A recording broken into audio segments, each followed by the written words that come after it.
Hello, this is Terry. Hello, Terry. This is Dustin Wellness from KMSU Radio. Hey, Dustin. How you doing, man? Really good, dude.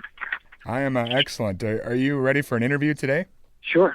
All right. Well, first of all, I'm here with my co-host, Ton. Hey there, how you doing? Hey there. I'm glad you So could be Dustin, with us today. cool. Is this Dustin and Tom? Is that correct? A ton, like 2,000 pounds. Oh, ton. Excellent. Even better. Yeah. All right, cool. Cool, man. Well, we got some questions for you. Okay. Well, first we'll start and ask you what got you interested playing in music. How did you get started? I grew up in high school, middle school in Arlington, Texas, and I'd seen some rock and roll shows like Kiss and Cheap Trick and things like that, and I just thought that looks so cool. And so I started jamming around with the local kids there in Arlington, and it turned out that the best drummer in the school, the one I wanted to go jam with, was Vince Abbott, Vinnie Paul. And I was jamming with a kid named Tommy Bradford, and we hooked up with Vince to go just play some old Rush tunes or something, and it was really cool. And so at that time, we made a deal with Vince that we would start a band, and part of the deal was we had to take his little brother, who was still in middle school, I think, at that time, and his little brother was Daryl Abbott, and he was just starting to play. So it was 5 of us, and we just started jamming old tunes and learning how to do it. Awesome. And then Pantera obviously was formed out of that, right? Yeah, it was 5 of us, and there was a singer, and I played guitar, and Daryl played guitar, and we just started playing cover tunes. But quickly we started writing our own songs.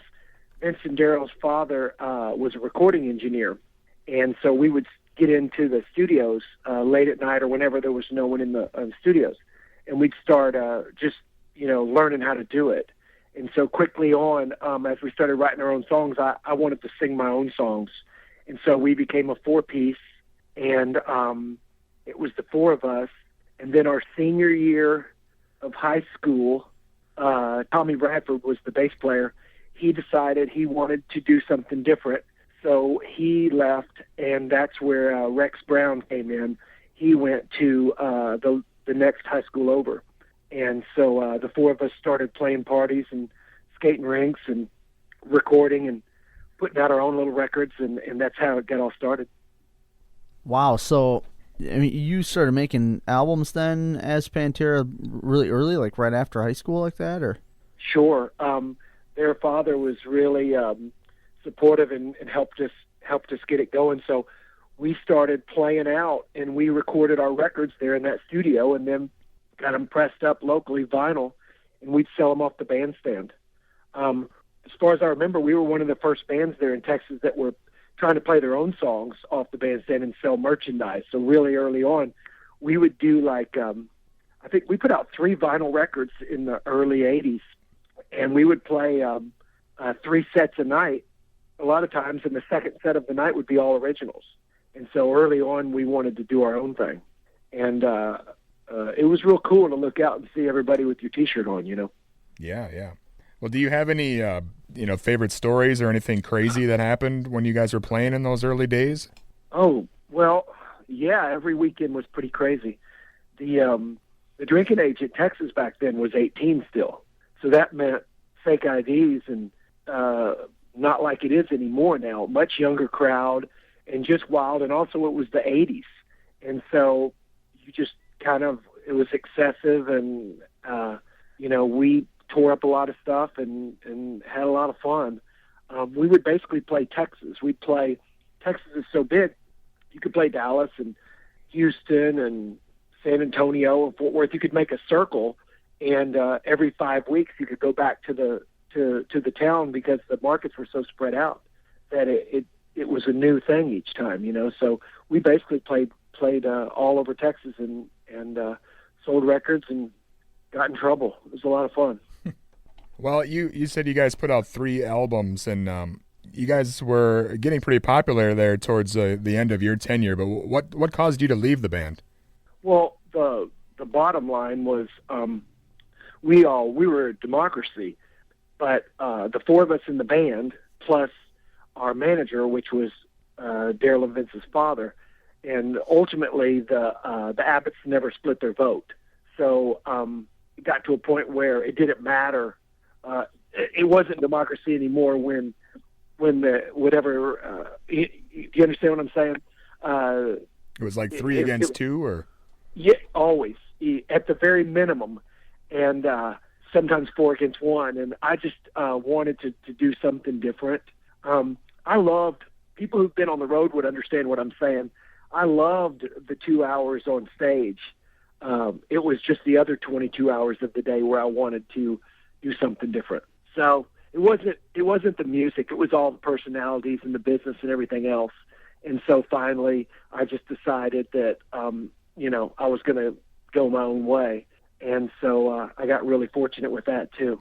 What are your thoughts on kind of the direction that the band went after that, as far as their sound and whatnot? I love that stuff. That just wasn't for me anymore. When we started in the '80s, we were more based on party bands like Van Halen and stuff like that, and a whole bunch of influence from bands, maybe say Motley Crue and Iron Maiden and Judas Priest and stuff like that.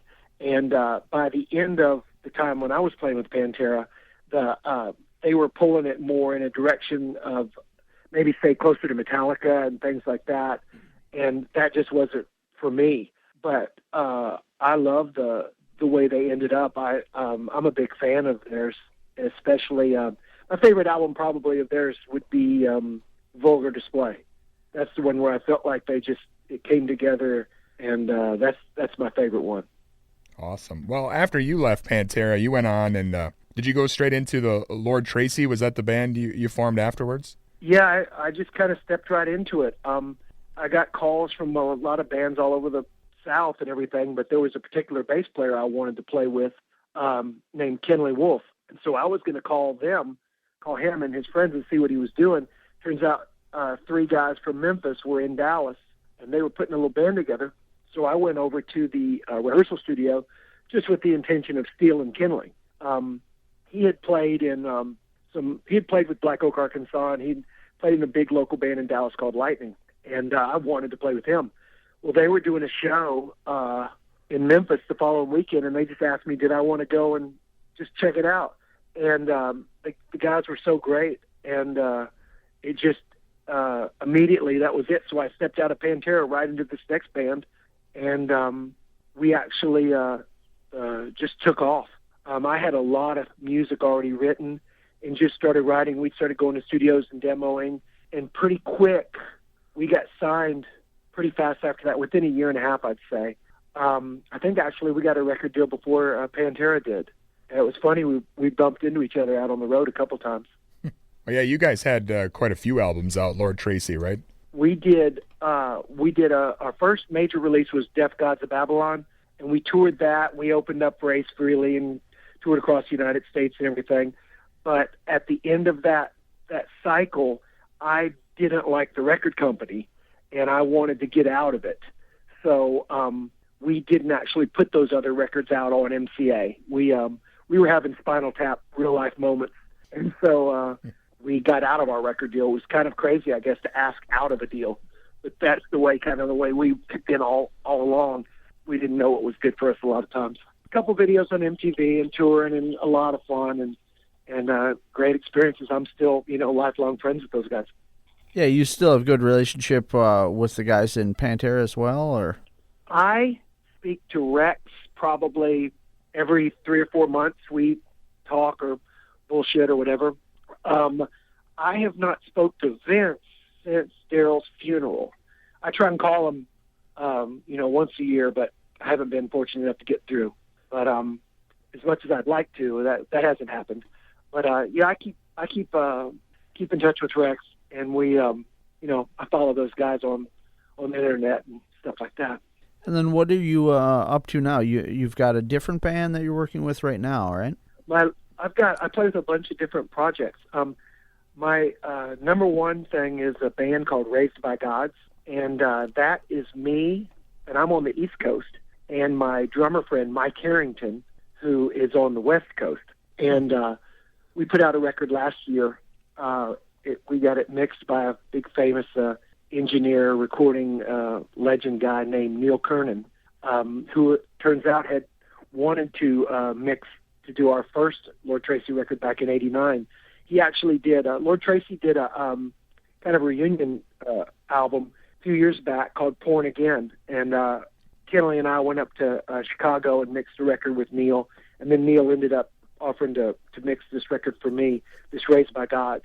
And so that's the record with the tunes that I set you up with downloads. Yeah, definitely. We checked those out. Sounds great. So is there anything else you're working on? Do you guys have like a tour or anything, any other projects? Or it's mainly just a recording album band. I'm also playing with a band in Dallas called 76, which is also Kenley Wolf from Lord Tracy. Drummers Taz Bentley, and we've been playing in the Midwest at shows. We've opened up some big festivals and played up and down through there. And so now I get to fly to the Midwest and eat food and hang out with my friends and play rock and roll. And so 76 has been the live outlet for a lot of the tunes off of the Raised by Gods album.